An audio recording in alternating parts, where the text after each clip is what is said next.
Kenichi é um homem comum japonês que, em um dia de trabalho excessivo, acaba desmaiando no chão. Normalmente, isso seria o suficiente para ele ser transportado para outro mundo, mas no caso de Kenichi, ele apenas sobrevive e processa a empresa para poder se aposentar e viver uma vida tranquila no campo. Sua vida estava indo bem, até que, enquanto fazia o almoço, ele desaparece e aparece no meio de uma floresta. Tentando descobrir onde está, ele encontra apenas o esqueleto de um cavaleiro caído e algumas plantas desconhecidas. Como assistiu a muitos animes na vida, Kenichi logo percebe que provavelmente está em uma aventura de Isekai. Para confirmar, ele grita janela de status e, para sua surpresa, a tela de status realmente aparece, confirmando que ele está em outro mundo. E, honestamente, ele está bem com isso. Kenichi verifica seu status, mas fica um pouco confuso, pois não vê uma barra de HP na tela. No entanto, ele tem sua conta da Amazon, o que significa que pode fazer compras impulsivas à vontade. Além disso, ele tem acesso a uma caixa de itens, então pega um punhado de ervas para testar a funcionalidade da caixa. Colocando as ervas na caixa, ele descobre que pode separar e retirar componentes individuais dos itens que coloca nela. Ele também decide dar uma olhada na loja, mas infelizmente ainda precisa de dinheiro para comprar coisas. Há uma mensagem dizendo que ele pode trocar itens da caixa por dinheiro, mas, no momento, ele só tem ervas, que não valem nada. Sem nada valioso para trocar, ele provavelmente vai passar fome. Mas, de repente, nota o equipamento brilhante no cavaleiro morto. Como ele já está morto, não vai precisar daquilo. Então a primeira coisa que Kenichi faz é comprar alguns itens essenciais e pães na loja. Depois, ele enterra o esqueleto do cavaleiro para prestar respeito e sai da área com a nova bicicleta que comprou. Ele começa a procurar por algum assentamento para poder conversar com pessoas e ganhar algum dinheiro, mas não faz ideia de onde está. Por hora, decide acampar para passar a noite, já que não encontrará nada naquele dia. Porém, se não encontrar uma cidade, planeja revender algumas coisas da loja para obter um grande lucro. Assim, ele deveria ser capaz de sobreviver e prosperar nesse mundo. Mas há um problema. Até então, Kenichi não tinha considerado que seria perigoso estar no meio da floresta. Quando a noite cai, ele é cercado por uma matilha de lobos, e eles não parecem amigáveis. Kenichi entra em pânico, sabendo que será comida para os lobos se não agir rápido. Ele corre para a loja e tenta comprar a maior arma que encontra, mas, infelizmente, não há armas disponíveis. Então, ele se contenta com o próximo melhor item: muitos fogos de artifício. Os fogos assustam um pouco os lobos, mas não o suficiente para afastá-los completamente. Então, Kenichi começa a procurar outra coisa. Eventualmente, encontra uma funda e usa para atirar pedras nos lobos. A força das pedras é tão grande que derruba alguns lobos e faz os outros reconsiderarem suas opções, percebendo que Kenichi não é uma presa fácil como pensavam. Quando os lobos recuam, Kenichi corre para sua bicicleta e sai pedalando para o mais longe possível do território dos lobos. Na manhã seguinte, Kenichi está exausto de tanto pedalar, mas ainda não tem ideia de onde está. Ele compra uma escada e um telescópio para subir em uma árvore e observar a área. Felizmente, consegue avistar uma cidade ao longe. Então,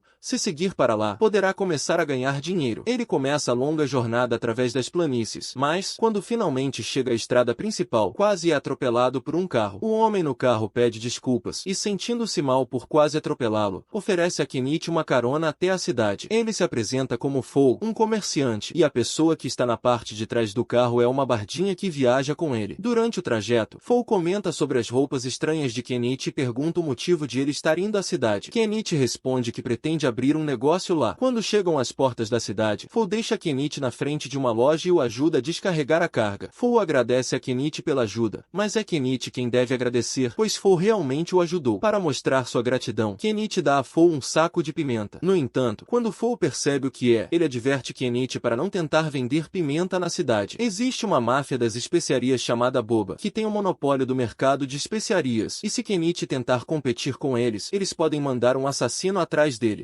Kenichi não tinha percebido quão perigoso poderia ser simplesmente vender seus produtos, então agradece o aviso de Fou. Normalmente, Fou não arriscaria chamar a atenção de Boba, mas como é um trato privado entre ele e Kenichi, decide comprar a pimenta. Kenichi tenta dizer que Fou não precisa pagar por isso, mas Fou insiste, pois um comerciante nunca aceita algo de graça, já que isso significaria que ele deve um favor a Kenichi. Kenichi entende e aceita o pagamento, embora, apesar do desconto, o valor que recebeu foi muito mais do que esperava. Ele pagou 1000 ienes pela pimenta, mas Fou lhe deu o equivalente a 100.000 ienes. Kenichi anda pela cidade por um tempo e acaba encontrando uma taverna local. Ele entra e é recebido pela hostes Aélia, que lhe oferece uma hospedagem. Ela o leva até a recepção, onde o preço de um quarto é uma moeda de cobre, e o pagamento deve ser feito antecipadamente. Kenichi paga a moeda e, então, Aélia pede para que ele escreva seu nome no contrato. No entanto, Kenichi percebe que não sabe como escrever na língua daquele país. Aélia, percebendo suas roupas estranhas, pergunta se ele é algum tipo de embaixador estrangeiro, mas Kenichi responde que está na cidade porque quer abrir seu próprio negócio. Aélia é compreensiva, mas acredita que Kenichi terá dificuldades para ser aceito no Guilda dos Mercadores, já que exigem que seus membros saibam ler, escrever e fazer contas, e ele aparentemente não sabe fazer nada disso. Kenichi é perfeitamente alfabetizado,